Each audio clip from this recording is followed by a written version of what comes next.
천금이라는 그런 말이 있습니다.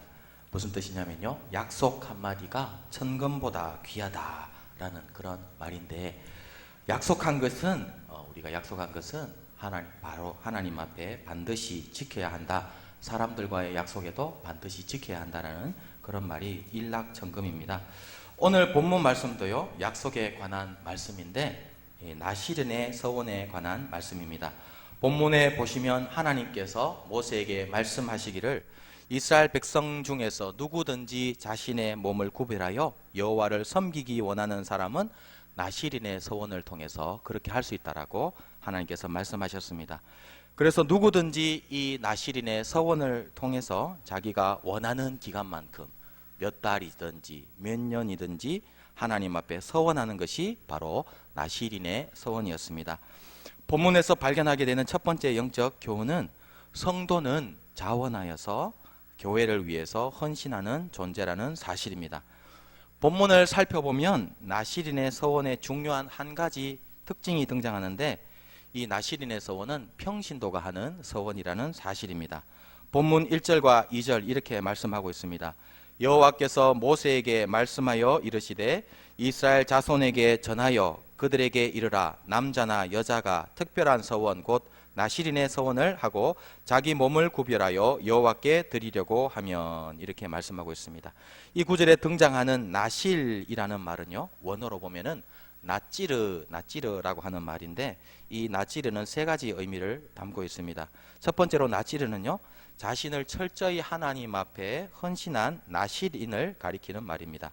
두 번째로 이 나찌르는요, 가지치기 하지 않은 그런 포도나무를 가리키는 말이고요. 마지막으로 이 나찌르는 구별되고 성별한 사람으로서 특별히 왕자를 가리키는 말입니다. 그런데 이 말씀을 자세히 살펴보시면 나시린의 서원은 이스라엘 자손 중에서 아무 남자나 여자나 할 수 있는 서원이었습니다. 다른 말로 하면은 이 서원은 레위 족속이 아닌 사람들 중에 특별히 하나님을 위해서 전적으로 자신의 삶을 드리기 원하는 사람들이 하는 서원이 나시린의 서원이었습니다. 이스라엘 12지파 중에서 레위 족속은 하나님께서 특별히 하나님을 섬기도록 선택한 구별한 지파였습니다. 그런데 이 나시린의 서원은요, 레위 지파가 아닌 사람들이 하는 서원이었습니다. 본문을 살펴보면 나시린의 서원은 크게 세 가지로 구성되는데, 첫 번째는 포도주를 먹지 않습니다. 둘째는 머리에 삭도를 대지 않고, 세 번째는 시체에 접촉을 하지 않았습니다.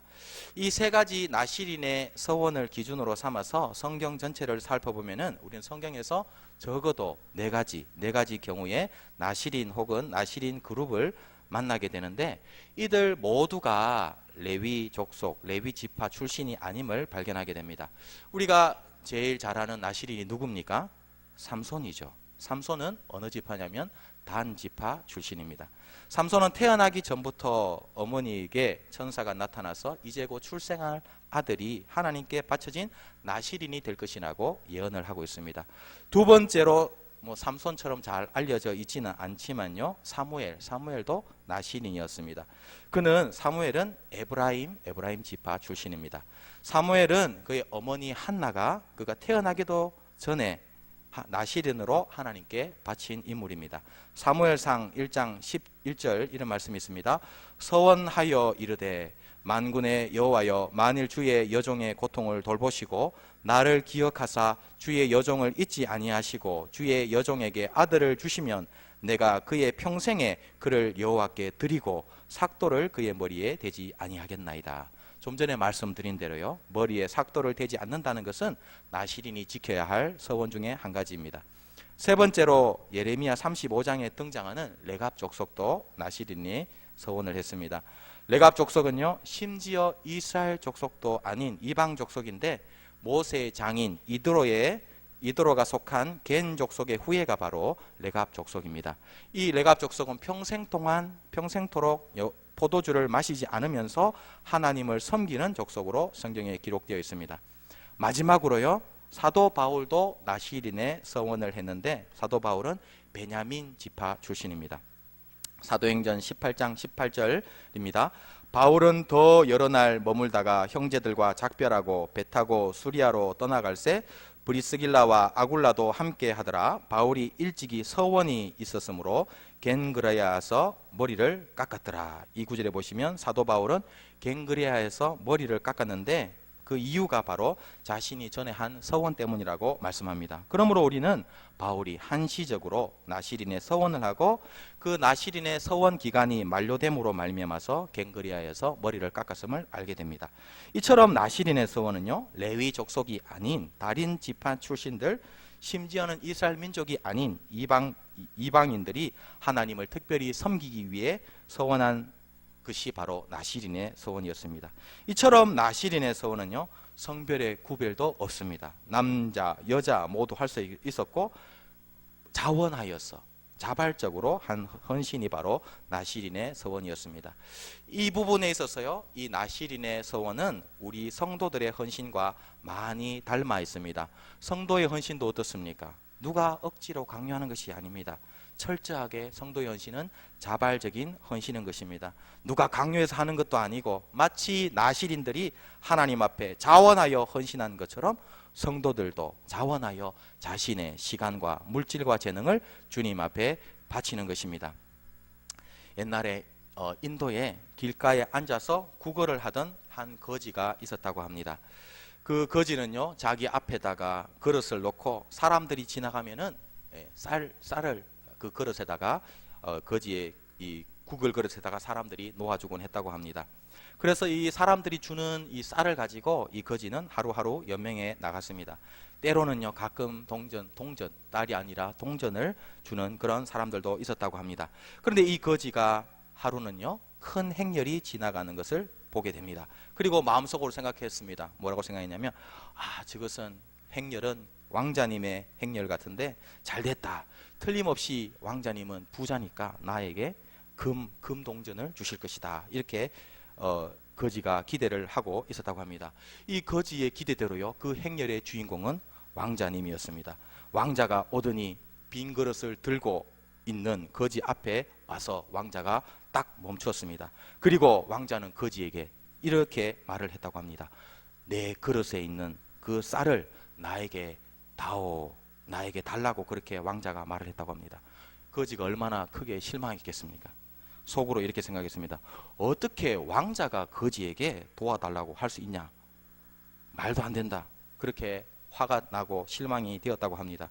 그런데 마지못해서 너무 화가 나고 실망해서 마지못해서 자기의 그 그릇에서 쌀 세 톨을 꺼내서 왕자에게 주었다고 합니다. 그러니까 왕자가 그 쌀 세 톨을 딱 봤더니 옆에 있는 신하가 있었는데 그 신하가 자루를 들고 있었습니다. 그래서 쌀 세 톨을 가지고 자루에 딱 넣더니 자루에 손을 덕 집어넣어서 그 자루 안에서 금으로 만든 동전 3개를 거지의 빈 그릇에다가 탁 던져주더라고 합니다. 이 왕자는 어떻게 한 것입니까? 거지를 시험한 거죠.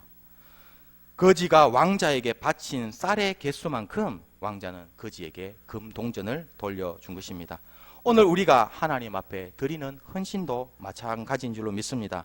우리는 착각하기 쉽습니다. 우리의 것으로 우리가 하나님을 돕는다. 그렇게 착각하기 쉽지만 실제로는 그것이 아닌 것입니다.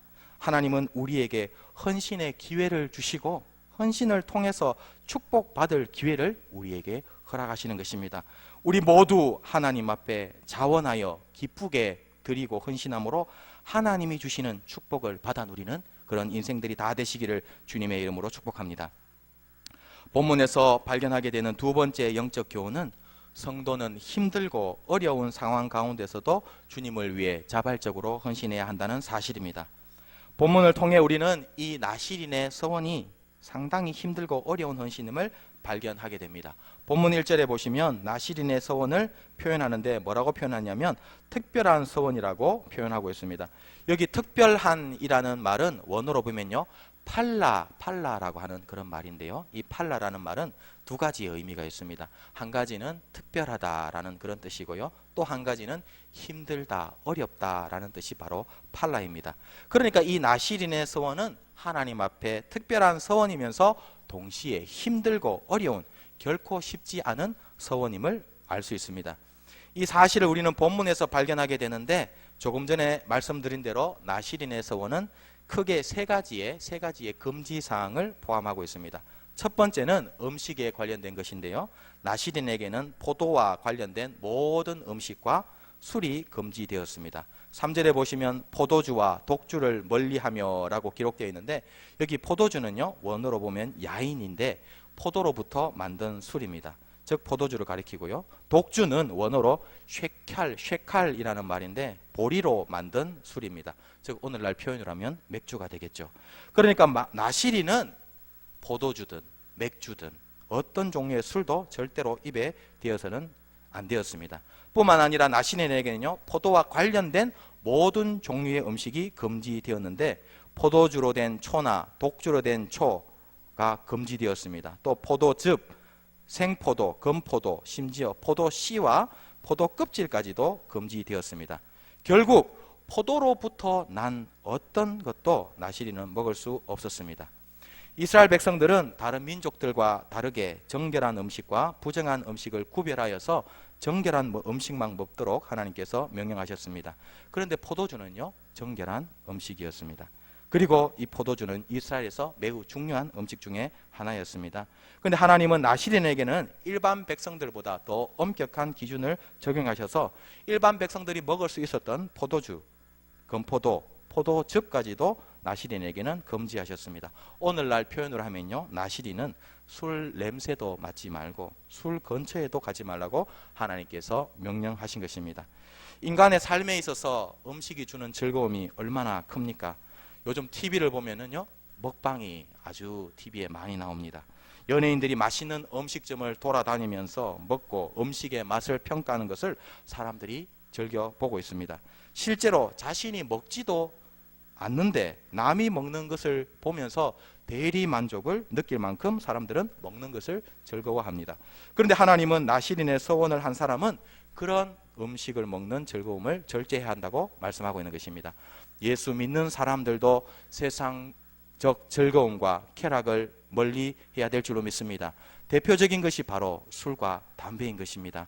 그리고 예수 믿는 사람들은 과거에 자신에게 즐거움을 주던 세상적인 것들로부터 돌아서야 될 줄로 믿습니다. 예를 들면요, 세상적인 쾌락, 죄악으로부터 우리는 돌아서야 하고요, 과도한 인터넷 게임이나 도박, 유흥 이런 것들로부터 우리는 돌아서야 되는 것입니다. 두 번째로 나시린은 머리에 삭도를 대지 말라고 말씀하셨습니다. 왜 하나님은 나시린에게 머리에 삭도를 대지 말라고 명령하셨겠습니까? 이것은 외모에 관련된 말씀입니다. 좀 전에 나시린의 원어인 나찌르가 포도나무 중에서 단장하지 않은 포도나무, 정리되지 않은 포도나무를 가리킨다고 말씀드렸습니다. 당시 이스라엘 사람들은요, 정리되지 않아서 지저분해 보이는 그런 포도나무를 나찌르라고 불렀습니다. 나시린들의 모습을 한번 상상해 보십시오. 몇 달 혹은 몇 년 동안 머리를 자르지 않고 길게 늘어뜨리고 다니는 모습, 얼마나 보기 흉하고 지저분한 모습이었겠습니까? 저도 대략 한 달에 한 번씩 미장원에 가서 머리를 자르는데요, 조금만 머리 깎는 시간을 놓치게 되면은 머리가 덥수룩해 보이고 지저분해 보입니다. 현대인들은 특별히 예쁘게 보이고 멋지게 보이기 위해서 많은 시간과 돈과 에너지를 외모에 투자하고 있습니다. 여자들은요, 머리카락 다듬고 피부 관리하고 예쁜 옷 입고 쇼핑하는데 많은 시간을 소모하고 있습니다. 요즘은 남자들도 예외가 아니죠. 남자들도 화장하고 여러 가지로 외모에 신경을 많이 씁니다. 이처럼 우리는 외모가 경쟁력인 시대를 살아가고 있습니다. 얼굴 예쁘고 잘생기고 몸짱인 연예인들이 사람들에게 인기를 얻고 돈을 많이 버는 시대가 우리가 살아가고 있는 이 시대입니다. 하나님께서 나시린에게 머리를 깎지 말라고 명령하신 이유를 우리는 여기에서 찾을 수 있는 것입니다. 머리를 자르는 그 시간, 거기에 드는 에너지까지도 하나님을 위해서 사용하라는 의미가 담겨져 있는 것입니다. 나시린은 더 이상 머리카락을 자르지 않고 거기서 신경을 쓰지 않음으로 말미암아서 자신의 외모에 투자되는 시간, 돈과 에너지를 온전히 하나님을 위해서 사용할 수 있었을 것입니다. 우리 모두도 성도로서 나시린처럼 우리에게 주어진 시간을 잘 활용하여 하나님을 위해 사용할 수 있기를 축복합니다. 여러분의 삶 속에서 혹시 허비되고 있는 시간은 없습니까? 너무 TV를 많이 보는 사람, 너무 인터넷 게임을 많이 하는 사람, 스마트폰 끼고 사는 사람들, 시간을 허비하고 있는 것입니다. 이 외에도 혹시 여러분의 삶 가운데 시간을 허비하고 있는 그런 모습은 없습니까? 우리 모두는 성도로서 하나님이 우리에게 주신 선물로 주신 시간을 허비하지 않고 알차게 보낼 수 있기를 주님의 이름으로 축복합니다. 나시린이 자신의 머리카락을 자르는 시간까지도 하나님을 위해 사용한 것처럼 우리도 하나님께서 우리에게 주신 시간들을 아껴서 주님을 위해 봉사하기를 축복합니다. 우리 모두는 일주일 동안 바쁘게 살아갑니다. 직장 생활하고 가정도 돌보고 눈, 코, 뜰 새 없이 바쁜 삶을 살아가고 있습니다. 그런 바쁜 가운데서도 주님을 위해 헌신하고 봉사하는 삶을 삶으로 하나님께 영광을 올려드리는 이 시대의 나시린들이 다 되시기를 주님의 이름으로 축복합니다. 그리고 나시린의 긴 머리는요, 아마도 그들에게 다소의 불편함을 주었을 것입니다. 요즘 유럽에서도요, 부르카 금지법이라는 것이 생겨서 무슬림 여성들이 공격을 당하고 있다고 합니다. 부르카라고 하는 것은요, 눈 여기까지 눈만 남겨놓고 다 천으로 가린 복장을 말하는데, 유럽의 여러 나라들이 부르카를 착용하는 것을 법으로 금지했기 때문에 길거리를 걷는 무슬림 여성들이 공격을 당하는 일이 자주 있다고 합니다. 이처럼 나시린들도요, 어딜 가도 긴 머리 때문에 사람들이 금방 알아차렸을 것이고 나시린으로 사는 것이 때로는 불편했을 것입니다. 저도 목사이기 때문에 때로 행동에 불편할 때를 경험하고 있습니다. 교회 차를 몰고 가다 보면요, 아무래도 운전을 함부로 할 수 없고 신호도 꼬박꼬박 지켜야 됩니다. 또 목사이기 때문에 말과 행동도 조심해야 될 때가 있습니다. 성도도 마찬가지인 줄로 믿습니다. 성도로서 우리는 세상 가운데 살 동안 불편한 점이 때로 존재하는 것입니다. 거짓말도, 성도기 때문에 거짓말도 함부로 하지 못하고 말도 조심하고 행동도 조심해야 될 줄로 믿습니다. 세 번째로 나시린은요, 시체를 가까이 할 수 없었습니다. 7절에 보시면 나시린은 심지어 그들의 부모, 형제, 자매가 죽은 때라도 시체를 가까이 하지 못하도록 했습니다. 이것은 구약의 율법에 따르면 대제사장에게 요구되던 수준의 법이었습니다. 레위기 21장에 보시면 제사장들은 일반 백성들의 시신을 만지는 것은 금지되어 있었으나 예외로 그의 부모님과 자녀, 형제의 시신을 만지는 것은 허용되었습니다. 그런데 제사장들과 달리 대제사장은 그것조차도 금지되었습니다. 나시린들은요, 대제사장에게 요구되던 수준의 법이 그들에게 요구될 만큼, 그만큼 엄격한 법이 그들에게 요구되었습니다. 아마도 이것은요, 참으로 견디기 힘든 훈련이었을 것입니다. 나시린이 되는 그 순간부터 그들은 개인적인 감정도 마음껏 표현할 자유를 박탈당한 것입니다. 부모님께서 돌아가신 순간 얼마나 가슴 아프고 슬픈 순간입니까? 그런데 나시린은요, 가장 슬픈 그 순간에도 하나님의 법에 의해서 사랑하는 부모님의 시신을 만질 수 없었습니다. 이처럼 나시린이 되는 것은 개인적인 감정까지도 절제해야 되는 그런 일이었습니다. 예수 믿는 사람들도요, 때로 인간으로서의 도리를 제대로 못할 때가 있습니다. 안 믿는 사람들은 주일에 결혼식을 하는 경우가 있는데, 주일 성수를 위해서 결혼식에 참석하지 못함으로 친구들, 가족들, 친척들로부터 손가락질을 받을 수도 있는 것입니다. 이 세 가지 금지 사항에 덧붙여 나시린들에게는요, 두 가지 추가적인 어려움이 존재했는데, 첫 번째로 나시린들은 하나님의 율법에 정확하게 순종해야 했습니다. 9절부터 12절까지는 나시린의 서원이 깨졌을 경우에 관련된 말씀입니다. 혹시 나시린으로 서원한 기간 중에 갑자기 주위에서 사람이 죽게 되면은 자신이 원하지 않았지만 부득이하게 시체에 접촉하게 되고, 그러면 나시린의 서원이 깨어지게 되는 것입니다. 그때 어떻게 해야 되는지 말씀하고 있습니다. 그리고 13절부터 21절까지는 자신이 정한 나시린의 그런 서원 기간이 만료되었을 때 어떻게 해야 되는지 하나님의 법을 상세하게 설명하고 있습니다. 그런데 본문에 보시면 하나님은 나시린이 지켜야 할 법에 대해서 아주 세세하게 말씀하셨고, 나시린은 이 하나님의 모든 법을 정확하게 순종해야 했습니다. 예를 들면 14절에 보시면 나시린이 하나님 앞에 드려야 할 헌물에 대해서 말씀하는데, 세 종류의 양을 번제물과 속죄제물과 화목제물로 드리라고 말씀하고 있습니다. 그런데 이 세 가지 제사에서 드려야 할 양이 전부 달랐습니다. 먼저 번제물로는요, 1년 된 흠없는 순양 한 마리를 드리라고 명령하셨고, 속죄제물로는 1년 된 흠없는 암양 한 마리를 드리라 했고, 화목제물로는 흠없는 순양 한 마리를 바치라고 명령하셨습니다. 그러니까 번제물과 속죄제물, 화목제물은 조금씩 다 다른 양을 드려야 했던 것입니다. 그리고 제사 드리는 방법도요, 다양해서 속죄제물로, 번제물로, 속건제물로 다양하게 드려야 했고요. 15절에 보시면 동물 제사뿐만 아니라 떡, 가루, 과자, 곡식을 드렸고 포도주를 땅에 부어서 드리는 전제도 드려야 했습니다. 이처럼 성도들은 하나님의 말씀에 온전하게, 철저하게, 정확하게 순종해야 하는 것입니다. 다섯 번째로 나실인들은요, 물질적으로도 헌신했습니다. 본문에 보시면 나실인들은 상당한 양의 물질적 헌신을 했음을 알게 됩니다. 혹시 나실인의 서원이 깨지면 산 비둘기와 집 비둘기를 각각 2마리씩 드려야 했고 각종 양들을 드려야 했으며 떡, 가루, 과자, 곡식, 포도주를 주님께 바쳐야 했습니다. 이처럼 나실인이 되는 것은 자신의 시간과 몸뿐만 아니라 물질을 드려야 할 의무를 포함했습니다. 우리도 성도로서 하나님 앞에 물질로 헌신할 수 있기를 축복합니다. 이처럼 나실인이 되는 것은 결코 쉬운 일이 아니었습니다. 그런데 하나님은 이처럼 힘들고 어려운 헌신을 자발적으로 한 나실인에게 특별한 축복을 더해 주셨습니다. 나실인은 어떤 축복을 받았을까요?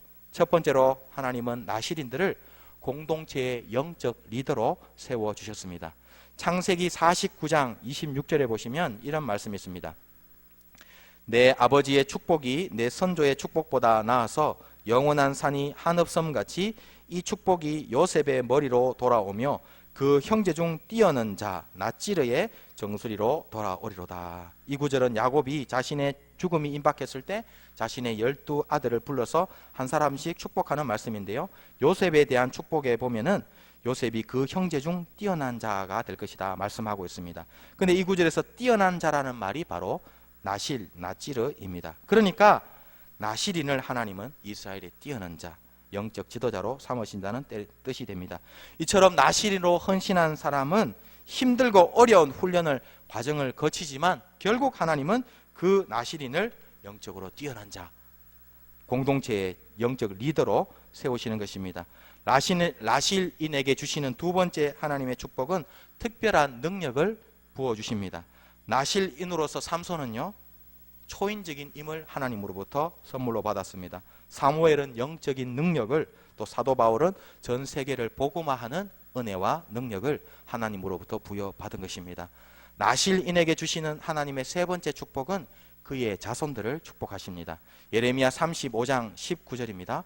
그러므로 만군의 여호와 이스라엘의 하나님께서 이와 같이 말씀하시니라. 레갑의 아들 요나답에게서 내 앞에 설 사람이 영원히 끊어지지 아니하리라 말씀하셨습니다. 레갑 자손이 나실인으로서 포도주를 마시지 않는 삶을 살았을 때 하나님께서 그 자손에게 복을 주셔서 대대로 하나님 앞에 설 사람이 끊어지지 않는 복을 주셨습니다. 하나님께서 지금도 동일하게 힘들고 어려워도 주님을 위해 헌신하는 성도들에게 나실인처럼 특별한 축복을 더해 주실 줄로 믿습니다. 오래전에 충남 서산에 시골교회 집사님 부부가 있었는데요. 하루는 그 교회에 부흥사 목사님이 와서 설교를 했는데 그 설교 중에 록펠러 어머니 이야기를 했다고 합니다. 이 집사님 부부가 거기에 감동을 받아서 그 가운데서 5가지를 뽑아서 날마다 아들에게 가르쳤다고 합니다. 5가지는 이런 것입니다. 하나님을 친아버지 이상으로 섬겨라. 목사님을 하나님 다음으로 섬겨라. 주일 예배는 꼭 본교회에서 드려라. 아무리 없어도 11조를 드려라. 예배는 항상 제일 앞자리에서 드려라. 이 5가지였다고 합니다. 그리고 어머니는요, 새벽마다 교회에 나가서 강대상을 닦으면서 우리 아들을 축복해 달라고 하나님께 기도하고, 아버지는 새벽마다 그 교회에 종을 치면서 새벽 기도를 드렸다고 합니다. 이 아들이요, 이 서산의 대천농고 2학년 때 3가지 꿈을 품게 되었다고 합니다. 그 꿈이 뭐냐면, 첫째, 큰 회사 사장님이 되게 해주세요. 둘째, 대학교 교수가 되게 해주세요. 세 번째 꿈은요, 전 세계에 100개의 교회를 건축하게 해주세요. 그런 3가지 꿈을 꾸었다고 합니다. 이 아들이요, 나중에 대의 그룹 회장이 되었는데요. 최의숭 장로님이라고 하는 분입니다. 하나님께서 그의 꿈을 다 이루어 주셨는데요. 현재 이 대의 그룹은요, 국내에 5개 계열사, 중국과 미국의 3개의 자회사를 거느린 자동차 부품 회사로 크게 성장을 했습니다. 그리고 이 최의숭 장로님은요, 건국대 경제학 박사 학위를 받았고요. 2014년까지 전 세계의 교회를 100개 세웠다고 합니다. 하나님께서 그 꿈을 다 이루어 주신 것입니다. 이처럼 하나님 앞에 헌신한 부모님의 기도가 있었기에 그 자녀가 복을 받은 것입니다.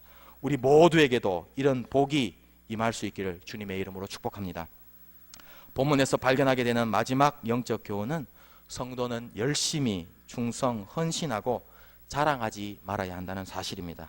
본문 18절에 보시면 나시린의 서약이 만료된 나시린에게 하나님께서 이렇게 명령하십니다.